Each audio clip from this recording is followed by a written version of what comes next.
아버지 감사합니다.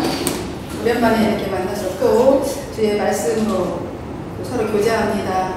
하나님, 이제 요한계시록 11장, 12장 할 건데 성령께서 오셔서 조명하여 주시고 친히 종을 통하여서 말씀하셔 주는데 깨닫는 은혜가 있게 주옵소서. 사랑하는 우리 교수님들과 또 우리 학우님들 공부하는데 덥고 힘들지만 성령께서 매주 교통하여 주셔서 가장 유익한 시간으로 인도하시고 건강 상하지 않도록 지켜주옵소서. 감사하고 맡겨드리고 예수님의 이름으로 기도하옵나이다. 아멘.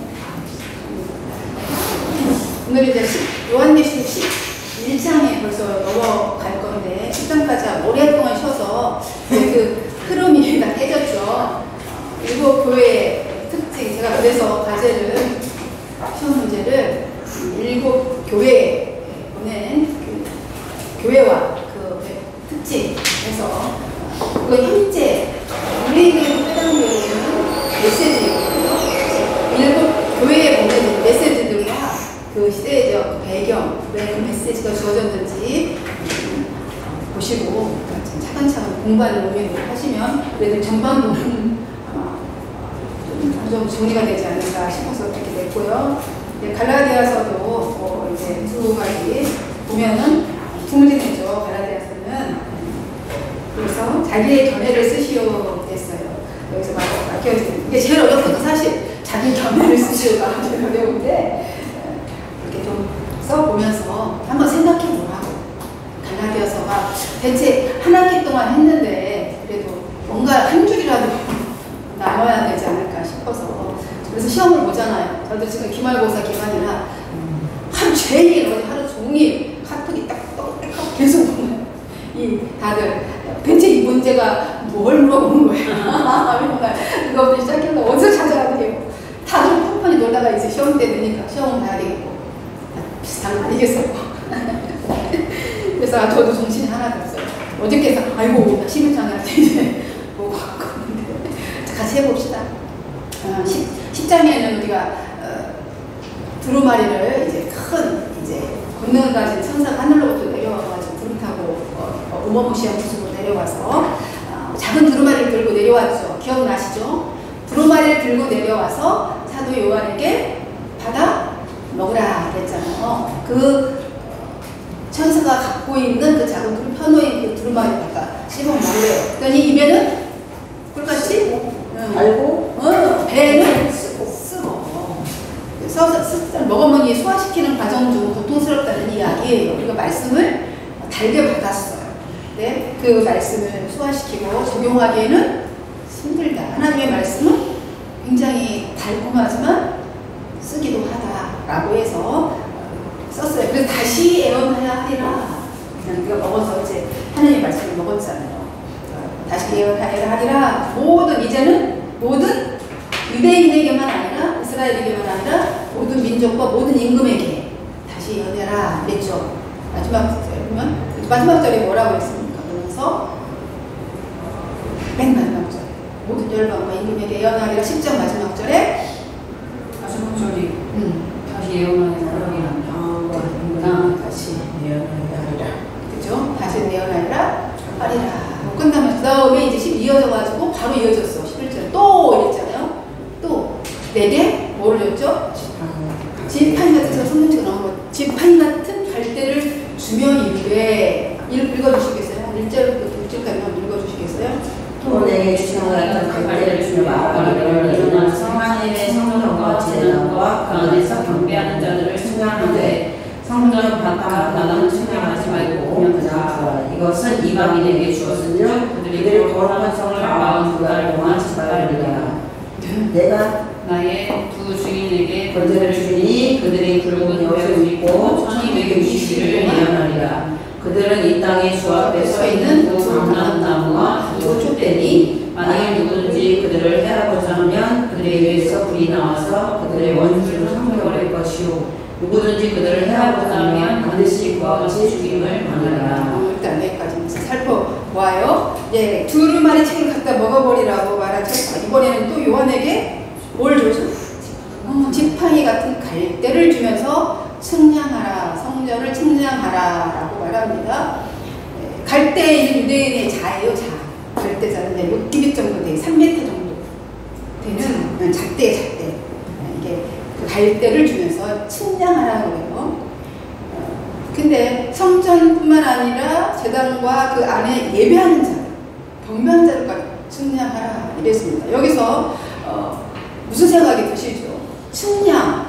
측량을 왜 하는 거죠?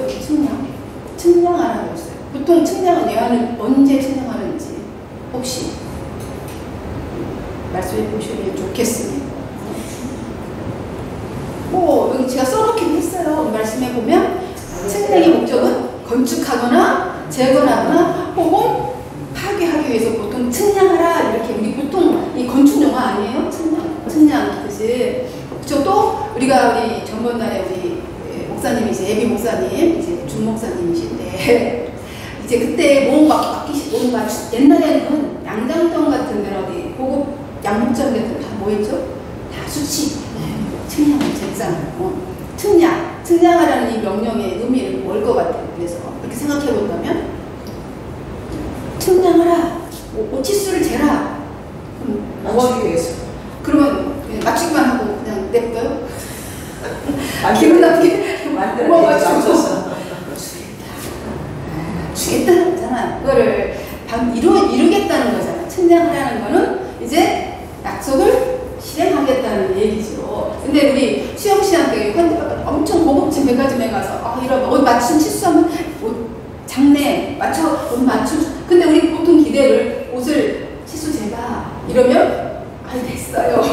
왜냐면 그 의미 속에는 뭐가 있어요? 사주시겠다는 의미가 있는 거잖아. 근데 가서 옷 치수 재봐. 너는 옷이 좀 크기가 작네, 등치가 작네. 그리고 말아봐. 기분은 뭐야? 어리는 거야? 이렇게 되는 거잖아요. 그러니까 그런 의미의 측량은 재봐라. 가서 어디를 성전뿐 아니라 제단과 그 안에 예배하는 자들. 참 이상하죠. 성전 제단은 뭐 측량, 길이가 되는 예배하는 자들 어떻게 측량합니까? 측량하라 이렇게 얘기를 하네요. 그래서 이렇게 측량하라고 한 까닭이 뭘까? 성전 제단 그 안에 있는 예배하는 자들까지 포함한다고 한다면 서로 여기에서 우리는 성전이기도 하죠. 우리는 성전이기도 하고 예배하는 자들, 성도들을 얘기하는 거 아니겠어요? 그들을 측량하라는 거예요. 그러니까 결국 교회를 측량하라는 얘기죠. 이 제단은 왜 들어갔어요? 예수님이 어린 양의 보혈로 제단의 제물로 돌아가셨잖아요. 그런 의미로, 성리적인 의미로 제단과 그 예수님의 그 제단이 우리 안에 있는 거예요. 예수 그리스도의 성전인 우리, 그러니까 성도들, 예배하는 자들을 측량하라는 겁니다. 도대체 어떻게 측량할까? 생각을 좀 해보아야 될 것 같습니다. 하나님의 종들은 이미 악의 세력부터 억압과 공포로부터 아까 얘기했듯이 지켜주겠다는 이야기이겠죠. 측량하라 이러는 거는 측량해서 그들을 보호하고 보존해주겠다라는 의미가 강하게 내포되어 있다고 생각을 합니다. 측량하지 말라는 곳은 어디예요? 보니까 바깥마당, 성전 바깥마당은 거기 성전이에요? 아니에요? 아니에요? 바깥마당도 성전이죠? 거기서 예배도 드리고 밖에서 이방인들에게 내주겠다는 겁니다. 그래서 성전 바깥마당을 측량하지 말라 그랬어요. 왜냐하면 거기 있는 일부를 성전에 있는 우리 성도들은 내주는 거예요. 이방인들에게 짓밟힘을 당하는데 얼마 동안? 40개월. 그 이방인에게 내줘요. 잠깐 동안이에요. 얼마? 3년? 42개월 동안, 그러니까 1260일. 날로 계산하면 1260일이에요. 개월로 계산하면 42개월. 연으로 계산하면 3년 반. 맞아요. 3년 반. 이렇게 뒷밟게 성전 바깥마당, 성전의 일부를 내주시는 거죠. 내줘서 측량하지 말라. 거기는 이방인들에게 짓밟히도록 내주신다는 겁니다. 고통이 이제 그런 억압과 핍박이 이제 있게 되겠죠. 예루살렘 성전에 마당이 4개가 있잖아요. 첫 번째 어떤 마당이죠? 이방인의 마당, 그죠? 이방인의 뜰이 있죠. 그 다음에 여인, 유대 여인들이 들어가는 예배하는 여인들의 마당이 있어요. 그리고 유대 남자들의 마당이 있는데 그 이제 두 마당 사이 이방인의 이방인의 뜰과 그 유대 여인의 마당 두 마당 사이에 이런 글귀가 게시되어 있대요. 뭐라고요? 이방인이 들어가면 죽는다. 너희 들어오면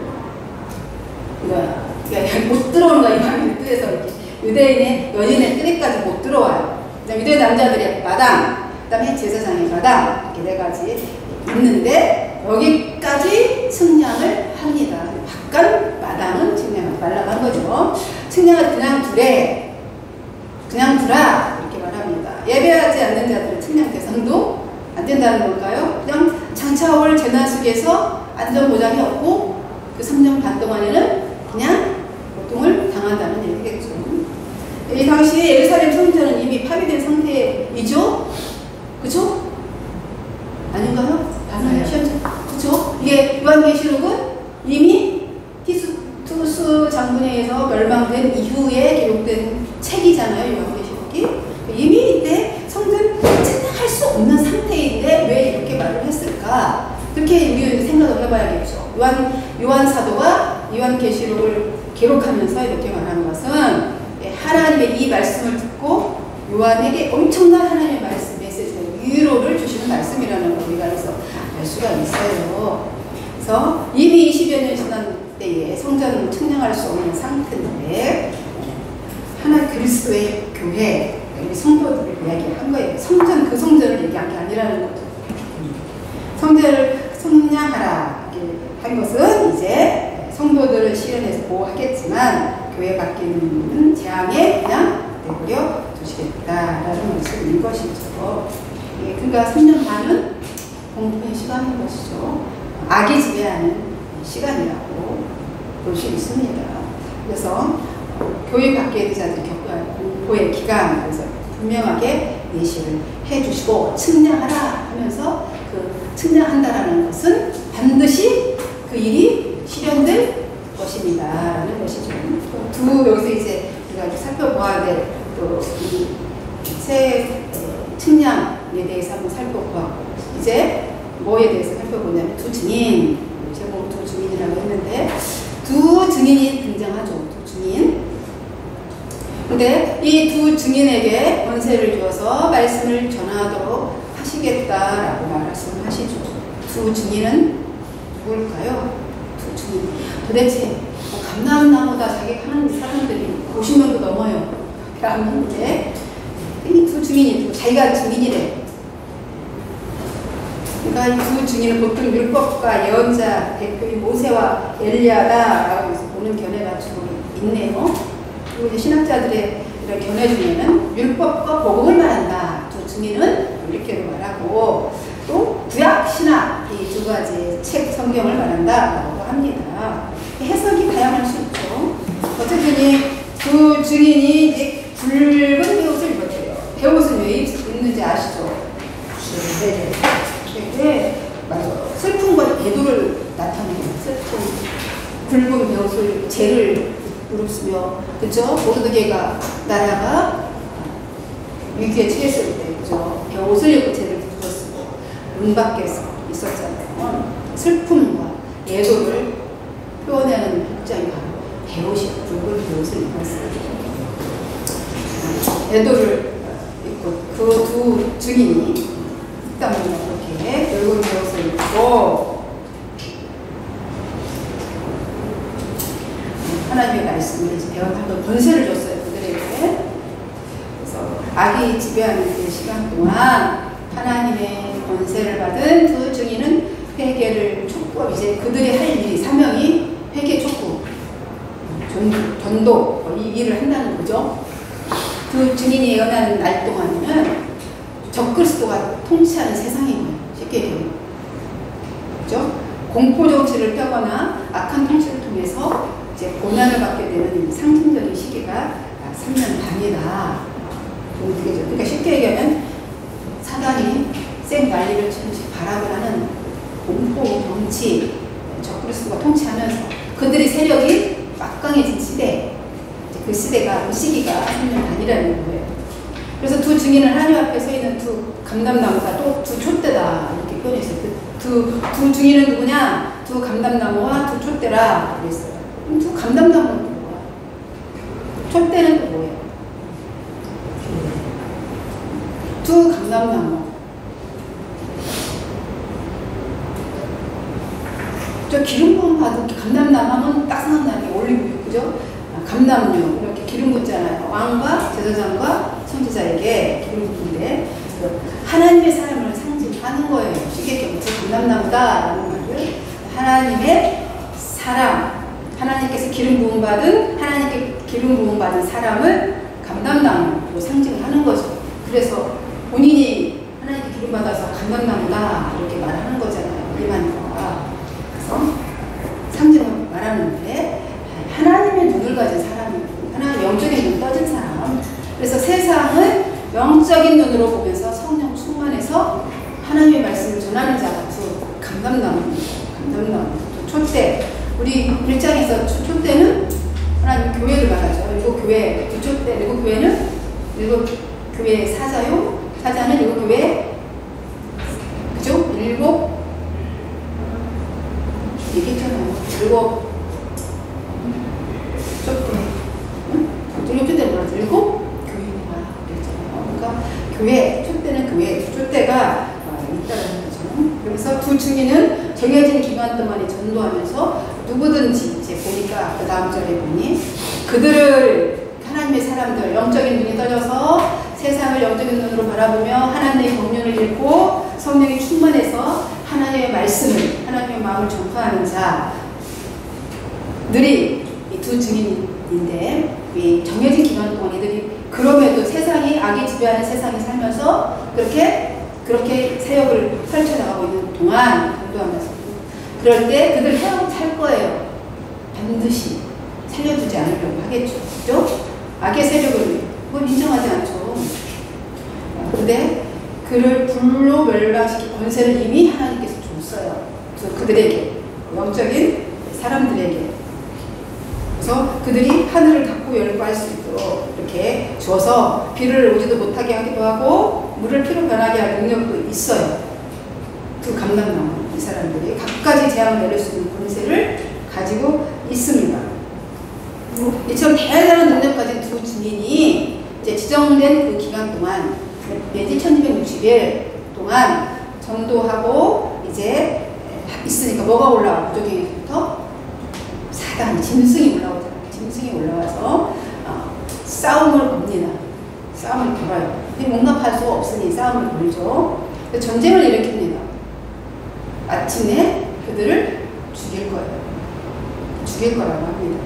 대단한 능력을 가진 두 증인이지만 일단 적그리스도의 출현, 그 세상의 능력으로 의해서 전복을 당한다는 거예요. 그 기간 동안 죽임을 당하게 될 거다. 심지어 사람들은 그 두 증인을 심히 미워할 거예요. 심히. 조금 미워하는 게 아니라 심히 미워해서 그 시체를 길거리에 내버려둘 거예요. 얼마나 끔찍합니다. 그 유대인들은 특히 시체를 매장하지 않는 그보다 더 큰 잔인한 일은 없다고 생각합니다. 그들은 시체를 매장하지 않는 것. 그래서 돌무더기를 해서 돌을 쳐 죽이고 이렇게 신성모독이나 살인자 그런 식으로 죽이는 거잖아요. 가장 수치스러운 일을 여기는 거예요. 길바닥에 내버려둬 가장 큰 비극적으로 여기게 그 사람들 표시로 이렇게 하는 거겠죠. 하나님의 사람들을 길바닥에 죽여서 내버려서 그렇게 수치와 모욕을 당하고 그런 잔인하고 기막힌 일들을 한다는 것이죠. 이 두 증인의 죽음을 보고 이제 사람들이 어떻게 한다는 거예요? 너무 기뻐한다는 거예요. 슬퍼하는 게 아니고 웃음이 나오죠. 너무 기뻐한대요. 죽었다고. 이 두 증인이 죽었다. 드디어 악의 승리가 온 거죠. 그래, 저것들이 조금 뭔가 좀 우리랑 다른 말을 해. 죽였어요. 그래서 기뻐하고 우리가 이겼으니 서로 축하는 축하주도 먹고 선물도 주대 기념이야. 오늘 악이 승리한 날이야. 오늘 우리를 괴롭게 하던 저들이 죽어. 우리 막 그 말 너무 듣기 싫었어. 회개하라. 권타가 온다. 너무 듣기 싫었어. 저런 사람들이 다 있나? 결국 죽었네. 거봐, 저들이 잘못된 거야. 이렇게 하면서 서로 선물을 주고받으면서 기쁨의 잔을 부딪히고 뛰놀고 악의 승리로 이렇게 보여집니다. 네, 하나님의 뜻이 길바닥에 내팽개져 죽어버렸어요. 어느 누구도 하나님이 살아있다라고 말할 수 없는 상황에 이르렀겠죠. 조금 전에는 선이 승리했어요. 두 감람나무 하늘도 닫고 피를 물로 변하게 하고 엄청난 이적과 기적도 일으키며 하나님의 말씀이 능력을 얻었어요. 근데 지금 곧바로 무정행으로부터 그 악한 짐승들이 올라오더니 전쟁을 부추겨갖고 싸움을 붙여서 이겨갖고 죽여버렸어요. 그 사람들. 그래서 길바닥에 너그러져서 이것도 별거 아니야 이렇게 보여준 거잖아요. 하나님이 어딨어? 하나님이 어딨어? 이렇게 하고 지금 승리했다고. 이게 죽었을 뿐만 아니라 선이 악에게 졌어. 선이 악에게 져서 죽었을 뿐만 아니라 지금 이 수치 너네 눈으로 똑바로 봐. 이렇게 수치를 당하고 있지 않냐. 그런데 그 죽임을 당한 곳이 어디라고요? 소돔과 애굽이라 얘기했어요. 그 장소, 영적인 의미 거잖아요. 영적으로는 그랬어요. 소돔. 그러니까 소돔 하면 어떤 도시예요? 음란과 불순종. 음란과 불순종이 대표죠. 그러니까 음란과 불순종의 세상에서 죽은 거예요. 또는 애굽이라고 했어요. 애굽은 뭐예요? 맞아. 우상이 엄청 많아서 다 10가지 재앙을 얻어맞은 족속, 나라, 애굽이잖아요. 그죠? 하나님의 정체를 뚜렷하게 드러낸 곳이 바로 애굽이에요. 가장 분명하고 정확하게, 선명하게 하나님의 통치를 보여주고 실행했던 곳이 바로 애굽입니다. 그곳이래요. 그곳에서 이 두 주민이 죽임을 당했어요. 십자가에 근데 그곳이 거기에 마침내는 주께서 십자가에 못 박힌 거. 이 세상, 그죠? 그 악한 세상에서 주 십자가에 못 박혔어요. 죄악의 도시. 우리가 사는 이 세상에서 그들이 죽임을 당했어요. 얼마나 악한지 길거리에 버려진 그들의 신체를 보려고 왔대요. 모여들었대 사람들이. 어디에서? 민족과 뭐 각 나라와 이런 데서 사람들이 그 시체를 보려고 모여들었어요. 정말 기가 막힌 거 아니에요? 그죠? 모여들을 때 그 써있죠. 열방과 나라와 민족과 이런 곳에서 사람들이 그 시체를 보려고 와요. 정말 우리가 이긴 거야? 내 눈으로 봐야겠어. 다 와서 들여다보는 거예요. 이 죄악들이 다 올려서 축제가 벌어집니다.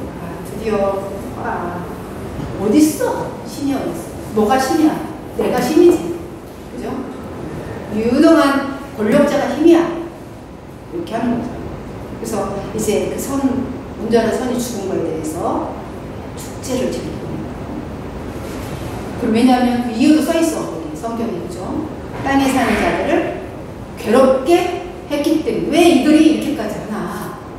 써있어요. 그죠? 왜요? 그들은 괴롭게 땅에 사는 사람들. 우리는 여기서 굳이 무슨 회개해라, 뭐 이렇게 봉사, 남을 내 이모같이 사랑하라, 뭐 이딴 거 안 해도 나는 충분히 나의 노력으로, 그죠? 세상에 많은 지략으로, 지혜로 넉넉하게 행복하게 살 수 있는데, 아니 뭐 와서 회개하라, 하나님을 바라봐라, 뭐 고난이 축복이다, 이런 할 소리를 하는 거야. 그때, 그죠? 괴로워. 듣기에 괴로운 거예요. 뭐 저도 괴로워요. 축복이다. 가난이 축복이다. 저도 괴롭습니다. 근데 안 믿는 사람은 더 괴롭겠죠. 정말 듣기도 싫어. 저런 얘기를 듣기도 싫어. 니네들이나 잘 살아. 너나 잘 먹고 잘 살아. 이 회개를 이렇게 촉구하면서 막 각책이 느껴지는 마음에. 근데 양심 한쪽에는 그래도 하나님이 가장 기본적인 양심이라는 걸 줬는데 자꾸 그거를 건드린 거예요. 이미 난 양심을 딱 닫고 그냥 단순 논리로 살고 싶은데 그냥 부의 논리로, 자본 논리로 뭐 이렇게 나의 사상으로 우리가 지금 시대적 정신에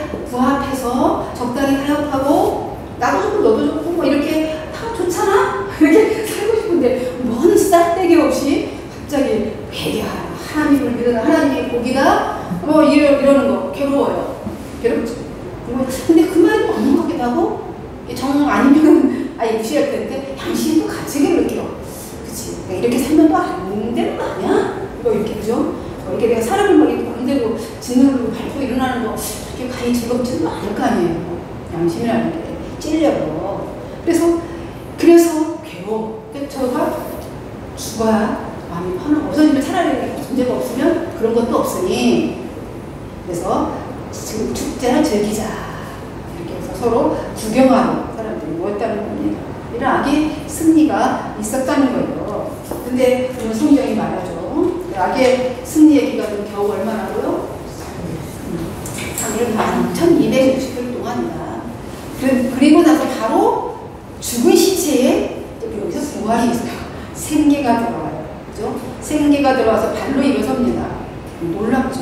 이제 이거 보고 또 사람들도 놀랍지. 이제 구경꾼들이 그냥 놀라들고 이 일은 정말 있을 것도 너무나 기대하지 않은 상황이 벌어진 거예요. 구경꾼이 놀라서 막 달려옵니다. 그의 죽음들을 저렇게 막 떠들더니 이제 죽었네. 신이 어디서 하나님 믿으러 가더니 하나님도 죽게 돼버리겠네. 이미 죽어서 3일 반 동안이나 시체가 썩어나가는 그 순간감 보면서 우리 즐김을 즐겼는데 갑자기 그 시체가 생기가 돌아오더니 일어나요. 구경꾼들이 너무 놀랐겠죠. 그걸 막 다 구경하고 있는데 불안에 휩싸였습니다. 그러면 왜 두렵습니까? 이제 자기들 한죄 때문에 두려운 거잖아요. 한죄 때문에 내가 한 죄가 발각이 되게, 저들 일라면 다 알잖아요. 무슨 짓을 했는지. 그런데 그렇게 저가 생기가 들어가서 움직이는 것을 보고 공포와 불안을 느꼈는데 갑자기 하늘에서 또 갑자기 뭐가 들려와요? 음성이 들려오고, 하늘이 음성이 들려오면서 이리 오너라. 이리 오너라. 하늘로 올라와라. 이제 그 두 증인을 하늘로 불러들이시죠. 이 3일 반나절을 3일 반 동안 이렇게 드러놓였던 그 두 증인이 구름이 타고 이렇게 올라갑니다. 얼마나 놀랬겠어요. 원수들을 지금 공포, 사색이 기억했죠. 얼마나 놀랬겠어요. 자기네들은 그 죽음을 즐거워하며 파티를 벌이고 있었는데 이제 그 파티는 저절로 막이 내리겠죠. 절망으로 끝이 나요. 악인들의 끝은 절망이에요. 그러다 죄악의 도시에서 이제 막 지진인데 하나님의 응답이에요. 지진과 얘기했듯이 지난번 얘기했죠. 지진, 우박, 번개 이것들은 다 하나님의 징계입니다. 응답이에요. 응답. 그래서 지진이 나가지고 성 10분의 1이 무너져 버리죠. 그러니까 무려 그 순간에 몇 명이 죽어요? 7,000명이 죽었어요. 7,000명이. 근데 얼마나 놀랍겠냐. 그 관계, 우리 얘기만 들어도 놀란데 그 현장에 있었다고 하면 그 공포와 이거는 이리 말할 수 없었겠죠. 근데 살아남은 자들이, 죽은 자는 죽었으니 영혼 갔을 거고, 살아남은 자가 공포에 떠는 거잖아요. 그러니까 말할 것도 없이 이들이 어떤 반응을 보인다는 거예요. 두려워서 하나님 앞에 영광을 돌렸더라. 이렇게 여기 끝나죠. 그죠? 한 센텐스가 끝나요. 그래서 저희까지가 두 증인 죽음과 승리의 승천의 이렇게 모습을 보고 개선했잖아요. 어쨌든 하나님의 선이 승리한 거예요. 마침내는 선이 승리했어요. 3일 반 동안 죽어 있었지만 이렇게 무릎을 꿇어서 살아남은 자들 이것을 보고 이거는 회개의 모습이 아니에요. 회개에서 무릎 꿇은 게 아니라 공포에 질려서 그냥 무릎을 꿇었다는 것이죠. 엎드린 거예요. 그냥. 그래서 여기 한 줄 제가 포인트를 써놨죠. 기독교는 공포로 무릎을 꿇게 하는 그런 종교가 아니에요. 두 증인의 죽음과 승리의 승천은요, 순교자들의 죽음과 성도의 승리, 개선을 상징합니다. 이것은 결국 부분적인 파멸을 완전한 파멸이 이루어진 건 아닙니다. 그리고 이제 새 화가 있으리라 했죠. 몇 장에서 우리 넷째까지 딱 불고 우주의 경계가 없어지고, 그죠? 기억나시죠? 네 번째 답판에 해 3분의 1, 달 3분의 1, 별도 3분의 1 어두워지고 어쩌고 저쩌고 하면서 독수리가 미쳤잖아요. 이제 첫째 화가 지나갔죠. 이게 첫째 화예요. 그다음에 이제 두 번째 화가, 첫째 화는 뭐였지? 두루마리 나타나가지고, 그죠? 저기 천사들이 내 천사들을 사방에 있던 천사들을 풀어놓아서 2억에 가까운 군대들이 사람 3분의 1 죽이는 거였어요. 너무 오래돼서 까먹어버렸지. 그럼 이제 둘째 화가 지나갔어. 이것이 둘째 화가 지나간 거예요. 그리고 이제 속히 셋째 화가 있을 것이다. 그러면서 이제 7째 천사가 바로 드디어 옵니다. 7째 천사. 이제 이 첫째 천사, 둘째 천사, 셋째 천사 쭉 나팔 7째, 숫째 나팔까지 다 기억하실까요? 혹시? 너무 당당하시게. 시영 씨는 이 첫째 천사가 뭐 그랬더니 뭐가 됐죠? 하늘에서 불이 피가 섞인 음악. 피가 섞인 음악이 나왔죠. 그래서 어디를? 땅과 바다 수목의 3분의 1 갖고 각종 풀들을 펴버렸어. 둘째,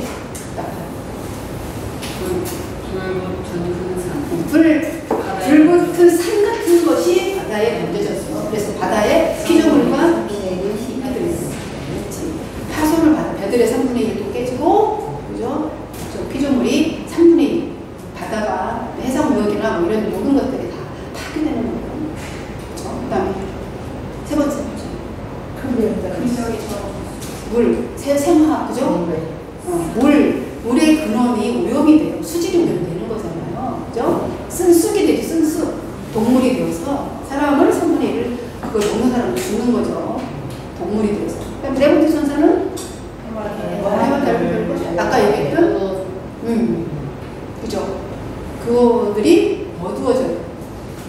그래서 어떻게 우주적인 장이 다섯째 화 첫째가 무적에서 쌍무적이야. 무적에게 열쇠를 가진 천사 하늘부터 내려와서 그 열쇠를 열어줬잖아요. 그죠? 무적에게 열쇠를 가진 천사잖아. 근데 천사 7명도 천사장 7명도 우리엘이 무적에게 인도하는 천사장이 있죠. 열쇠 가지고 열어줘봤대. 거기서 뭐가 나왔다고요? 황충이 막 센치도 얘기하고 그랬던 기억나죠? 크기 수많은 싹스를 해가지고 그죠? 해에 그래서 거기에 왕의 이름도 나오죠. 무적에게 왕이 있으니 히브리어는 아볼론이요, 헬라어는 아볼론이더라. 아바론이요, 아볼론이더라. 그죠? 이렇게 나왔어. 그게 몇 번째, 5번째 나팔이죠. 그래서 그들이 꼬리에 있어서 5달 동안 사람 죽이를 권세를 가지고 있죠. 꼬리에 정갈 같은 꼬리가 있어. 독이 있어가지고 사람을 죽여요. 그 다음에 6번째가 바로 내천사죠. 어디에 놓여있는 누구라든 여기 사방에 놓여있는 내천사를 말해서 그들이 또 이제 3분의 1이 죽어. 4분의 1에 3분의 1이 죽어요. 더 많은 사람이 죽는 거잖아요. 사람 3분의 1이 죽어. 그들에 의해서. 그 다음에 드디어 7번째 재앙이 이게 바로 이제 3번째 파라 옵니다. 그래서 하늘에서 정리가 되죠. 이제 하늘에서 큰 음성이 들려옵니다. 세상 나라가 그리스도의 나라가 되었다. 하늘에서 음성이. 아니 두 증인 죽은 하나님의 열심히 하나님의 영권을 받아서 하나님 그냥 영들이 눈이 열려서 열심히 회개를 외치고 복음을 전했다가 죽었다가 3일 반 만에 산으로 올라가더니 갑자기 하늘에서 음성이 나오는 거죠. 이제 세상 나라가 그리스도의 나라가 됐다라고 선언합니다. 의인에게 인당금은 이 선언은 그죠? 파합니까? 영광스러운 일입니다. 영광스러운 일이죠. 우리 믿는 자들에게는 세상 나라 그리스도의 나라가 되었대요. 그건 영광인 거잖아요. 우리 환호해야 되는 거죠. 세상 나라가 우리 주와 그의 그리스도 나라가 되어서 그가 세세토록 왕노를 타시는다. 이렇게 찬양하는 거예요. 그렇죠? 그 음성이 들리자 막 24장로들이 보좌에서 내려와서 한상이 보이는 거예요. 얼굴을 땅에 대고 경배를 합니다. 그러니까 영원토록 살아계신 이에게 감사하며 그의 전능하신 절대 통치를 찬양합니다.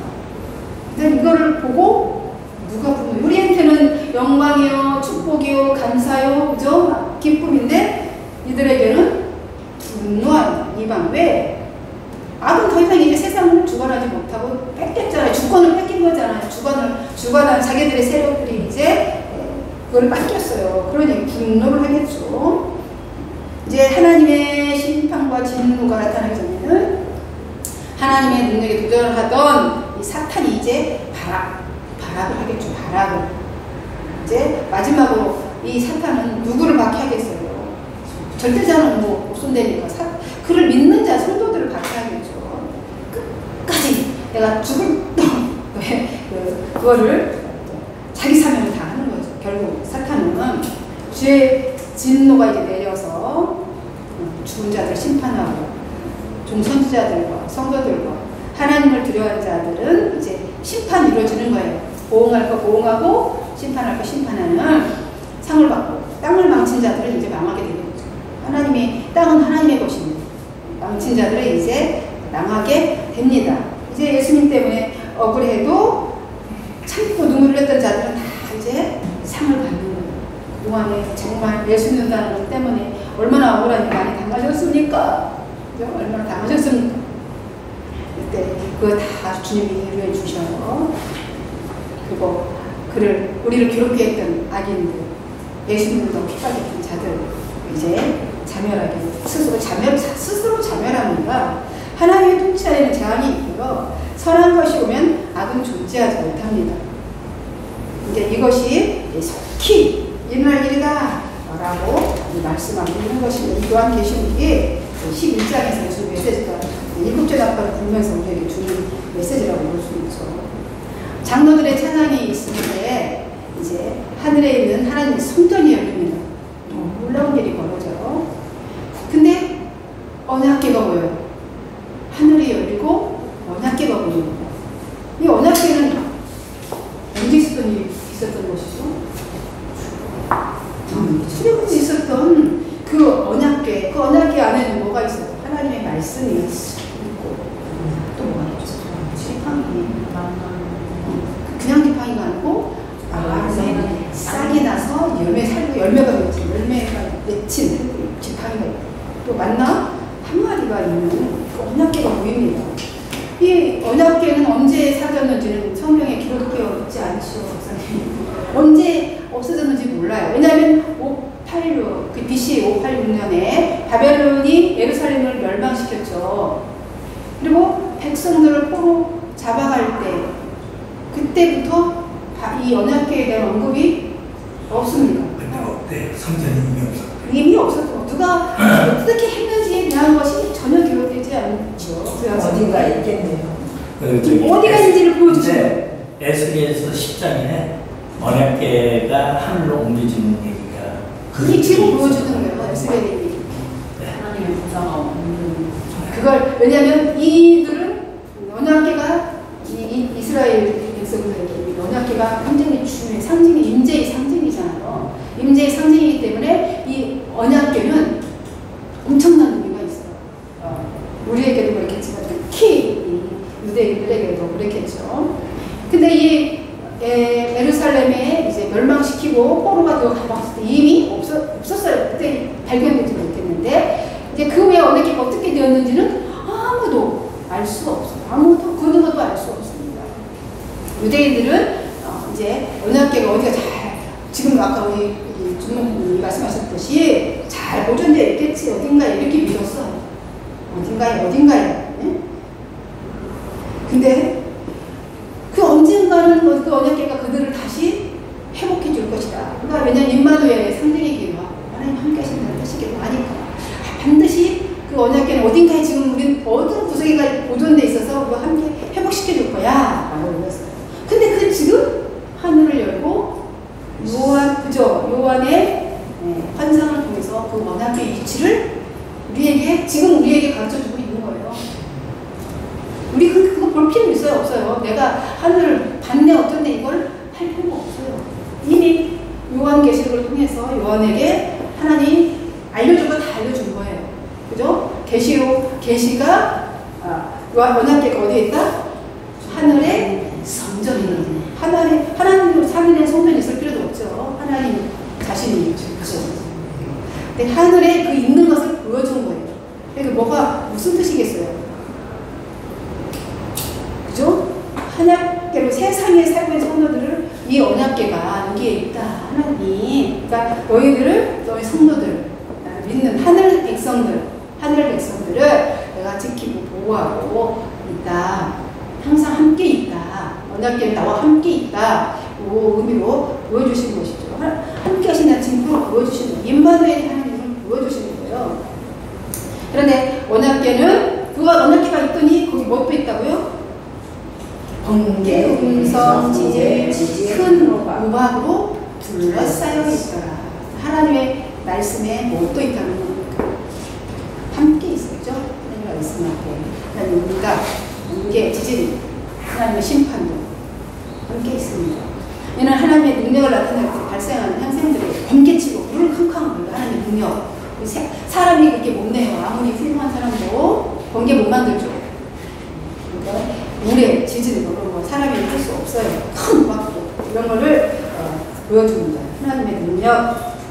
하나님 이게 언약 지키시고 그 종들에게 보상하고 땅을 망친 자들을 멸하시는 위로를 하나님께 나타내 보이신 거예요. 그래서 이 땅에 고통스럽고 힘들지 요한아, 그치? 사랑하는 아들 요한아, 이걸 보여주면서 위로하시는 거예요. 엄청난 아마 사도 요한에게는 이 하나님의 계시와 그 환상의 그림이 엄청난 위로가 되었을 것이고 삶의 소망이 되었을 겁니다. 그 시대에 그것을 다 기록해서 성도들에게 위로의 메시지를 주고 있습니다.